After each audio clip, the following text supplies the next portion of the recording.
So this is kind of an interesting one. We've got this Max Spline shaft, and we need to put a couple of number 35 sprockets on it, but the number 35 sprockets do not come with the Max Spline pattern in the center of them. So we've got a couple of sprockets. We've got Vex Pro sprocket, and we've got some Andy Mark sprockets that are, you know, as thick as we need, but we need to put the Max Spline hole pattern in them. So made up this jig and we're able to fasten to the hole pattern in the other types of sprockets and cut out that Max Spline from the center.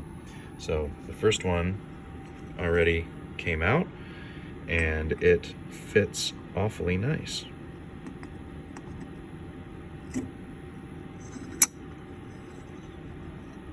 Beautiful.